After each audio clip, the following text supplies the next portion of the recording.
آج ہم آپ کو ملوائیں گے ڈانسر کوئین آئمہ ملک سے، جس نے اپنی غربت کو مٹانے کے لیے سٹیج کی دنیا میں جسم فروشی کا گھنونا دھندا کیا، لیکن آج وہ اس دھندے کو چھوڑ چکی ہیں۔ آئیے ہم جانتے ہیں کہ سٹیج کی دنیا میں لڑکیاں اپنے جسم کو کیسے فروش کرتی ہیں اور کون کون سی مجبوریاں ہیں جو ان کو یہ سب کرنے پر مجبور کرتی ہیں۔ محلے میں میری ایک لڑکی سے فرینڈ شپ ہوئی جو کہ بہت زیادہ خوبصورت تھی اور اسٹیج ڈراموں میں آلریڈی ورکنگ کر رہی تھی۔ اس نے مجھے کہا کہ آپ اتنی ٹف لائف میں گزار رہی ہو، آپ اچھی بھلی خوبصورت ہو اور آپ میں کافی ایبلٹی ہے، تو آپ میرے ساتھ چلیں، آپ وہاں کام کریں تو انشاءاللہ آپ کے حالات بدل جائیں گے۔ اس نے مجھ سے اسٹیج پہ کام کرنے سے جی بالکل، کہ مجھے اس کی باتوں میں بہت زیادہ اپنائیت اور انسیت محسوس ہوئی اور میں اس کے ساتھ چلی گئی کیونکہ میں بہت زیادہ مجبور ہو چکی تھی۔ تو پہلے میں نے وہاں پر کافی کامیڈین رول بھی پلے کیے اور میں نے وہاں پہ پھر ڈانس بھی شروع کیا۔ تھیٹر کا جو ماحول ہوتا ہے وہ انتہائی گندا ہوتا ہے، وہاں پر مختلف لوگ مجھ پر آوازیں کستے تھے، مجھے اشارے کرتے تھے، اور جو میرے کیمرہ مین تھا، پروڈیوسر تھے، ڈائریکٹر تھے، وہ مجھے خود بھی کے لیے مجبور کرتے تھے کہ آپ کو ہم یہ رول اس وقت تک نہیں دیں گے جب تک آپ ہمارے ساتھ غلط کام نہیں کرو گی۔ جی بالکل، کمپرومائز نہیں کرو گی۔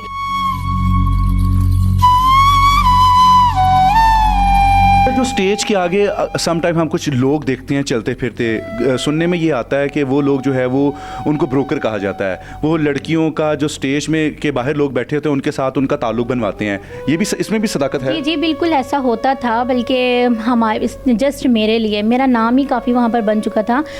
آئمہ ملک، تو میرے لیے اسپیشلی انہوں نے 3-4 لوگوں کو اس چیز کے لیے ایگری کیا ہوا تھا کہ آپ نے ان کے لیے اپوائنٹمنٹ لینی ہے، ڈے نائٹ جو بھی ہے۔ میں نے کافی پیسہ وہاں سے ارن کیا اور اپنے فائنینشیل پرابلمس کو سولو کیا۔ یہ جو جسم فروشی کے لیے لڑکیوں کو، ڈانسر کو، خوبصورت ماڈلز کو لے جاتے ہیں، پھر جا کر ان کے جسموں پر تشدد بھی کرتے ہیں؟ کہ میرے ساتھ ایسا ہو چکا ہے، انہوں نے اچھے خاصے پیسے دیے لیکن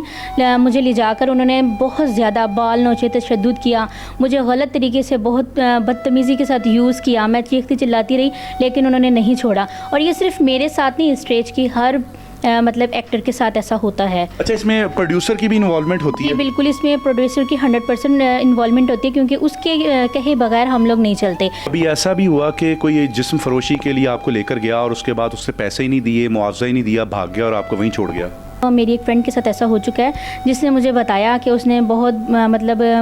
بےہودہ طریقے سے اس کو یوز کیا، یوز کرنے کے بعد اسے کہا کہ آپ پلیز میرے ساتھ کمپرومائز کر لو، میں آپ کو تب دے دوں گا، میں آپ کو ڈالر بھیجوں گا، میں ایسے کروں گا، لیکن اس نے اس کے بعد کافی رابطہ کرنے کی کوشش کی لیکن اس نے اپنا سیل آف کر دیا۔ بڑے بڑے سیاستدانوں کی انوالومنٹ ہوتی ہے اور اس کے ساتھ ساتھ بڑے بڑے بدماشوں کی بھی انوالومنٹ ہوتی ہے۔ یہاں پر بڑے بڑے آتے ہیں، بڑی بڑی شخصیات آتی ہیں جن کا میں نام لینا نہیں چاہوں گی، لیکن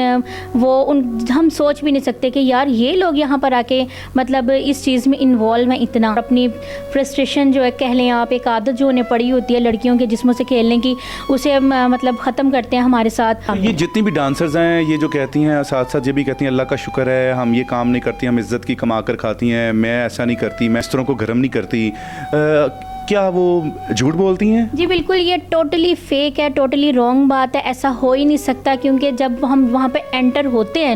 اس وقت ہمیں پاؤں کے ناخن سے لے کر سر کے بالوں تک دیکھا جاتا ہے کہ یہ ہمارے کس حد تک کام آ سکتی ہے، کہاں کہاں جا سکتی ہے، کن شخصیات کا یہ بستر گرم کر سکتی ہے۔ دنیا سٹیج کی چھوڑ چکی ہیں، کتنی مشکل اور کتنی تلخ زندگی اس وقت ہے کہ آسان ہے؟ بہت مشکل زندگی ہو چکی ہے کیونکہ وہاں پر اتنی ضلالت تھی، اتنی بدبودار گندی لائف تھی کہ میں اسے چھوڑنے پر مجبور ہو گئی، اور پھر جب میں نے سوچا کہ میں اب اپنا سب کچھ برباد کر چکی ہوں، اپنی عزت، اپنا عزت نفس، اپنا جسم، سب کچھ میرا برباد ہو چکا ہے، تب میں نے سوچا کہ کیوں نہ میں بھی ایک گریجویٹڈ پڑھی لکھی لڑکی ہوں، میں ایک اچھے طریقے سے اپنی لائف گزار سکتی ہوں۔ تو میں ریکویسٹ کرتی ہوں کہ میں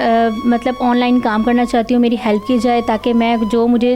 ضرورت ہے کام کرنے کے لیے وہ میں اپنی جو تمام چیزیں خرید سکوں اور باعزت طریقے سے زندگی گزار سکوں۔ آئیے قدم بڑھائیے، حوا کی اس بیٹی کی مدد کیجیے، اس کے بازو بنیے۔